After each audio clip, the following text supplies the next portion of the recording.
Bonjour à tous, j'aurais aimé sortir cette vidéo plus tôt, mais je fais comme je peux, cette chaîne c'est juste un plaisir sur mon temps libre. Donc sans plus attendre, la preview du premier grand tour de l'année, le Giro d'Italia. Au programme, petit flashback sur 2024, suivi par le parcours de cette année et l'analyse des favoris. Et comme toujours, les pronos pour me mouiller un peu en fin de vidéo. L'an passé, Tadej Pogacar a roulé sur la concurrence en Italie. Maillot rose dès le deuxième jour, vainqueur de 6 étapes et du classement de la montagne, le Slovène a fini avec 10 minutes d'avance sur son dauphin. Dani Martinez confirmait enfin les attentes placées en lui, à un moment où on ne s'y attendait plus, et Geraint Thomas complétait le podium. Sur les sprints, Jonathan Milan et Tim Merlier se partageaient les lauriers, avec 3 succès chacun. L'Italien remportait son deuxième maillot de meilleur sprinter consécutif, grâce à son exceptionnelle régularité, puisqu'il avait fini soit 1, soit 2 de tous les sprints.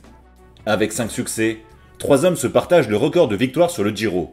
Eddy Merckx, Fausto Coppi et Alfredo Binda. En termes d'étapes, c'est le sprinter Mario Cipollini qui trône en tête du classement, avec 42 succès. L'édition 2025 commence par 3 jours en Albanie, avec 2 étapes de moyenne montagne et un court chrono qui obligeront les favoris à être prêts d'entrée. Après un premier sprint pour le retour en Italie, les leaders auront l'occasion de faire des différences sur les étapes 5 et 7. Les étapes 8 et 9 sont accidentées et pourraient favoriser des mouvements de loin, notamment celles qui mènent à Sienne et empruntent des routes blanches. Ensuite, un chrono de près de 30 km permettra aux meilleurs rouleurs de reprendre un temps précieux.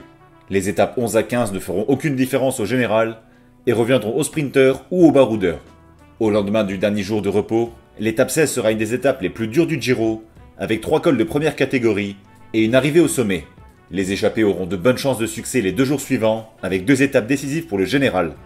Vendredi, 3 cols de première catégorie sont au programme du jour, mais l'arrivée est moins dure, en descente après une montée de 2e catégorie. Si la météo le permet, le Colle del Finestre sera assurément le grand moment de ce Giro, avec ses 18 km à plus de 9%, qui pourrait chambouler le classement à la veille de l'arrivée à Rome, où les sprinteurs auront une dernière chance de s'exprimer. Toutes les équipes du World Tour sont présentes. En revanche, Lotto a refusé son invitation. Ce sont donc Israel Premier Tech, Tudor, Q36.5, Polti Visit Malta et VF Group Bardiani qui complètent la liste de départ. Pour le général, 2 grands favoris se dégagent. Primoz Roglic, vainqueur en 2023, et Juan Ayuso, qui vise un premier succès en grand tour. Les deux se sont affrontés en Catalogne, et à l'issue d'une belle bataille, c'est le Slovène qui a renversé la course le dernier jour. Derrière, il y a une belle brochette d'outsiders pour le podium. Antonio Tiberi, Derek G, Michael Storer et Thymen Arensman veulent passer un cap sur 3 semaines, pendant que Richard Carapaz, Mikel Landa et Simon Yates tenteront de retrouver leur gloire d'antan. Chez les Français, Romain Bardet et David Gaudu sont les meilleures chances, mais je pense que le premier visera surtout les étapes pour son dernier grand tour, tandis que le second ne sera pas de retour à son meilleur niveau. Il faudra aussi surveiller des coureurs comme Jai Hindley, Dani Martinez, Adam Yates, Pello Bilbao ou Egan Bernal, qui ont tous des équipiers devant eux dans la hiérarchie, mais qui pourraient profiter d'une défaillance ou d'un abandon pour jouer leur carte perso pour un top 10. Pour les arrivées groupées, les meilleurs purs sprinters sont Olaf Koy, vainqueur d'une étape en 2024, et Caden Groves. Pour le classement par points, ils devront se méfier de Mats Pedersen, Paul Magnier et Wout van Aert, plus complets, qui pourraient rafler les étapes accidentées. Milan Fretin, Sam Bennett, Gerben Tyson ou Casper Van Houten tenteront eux de décrocher une étape.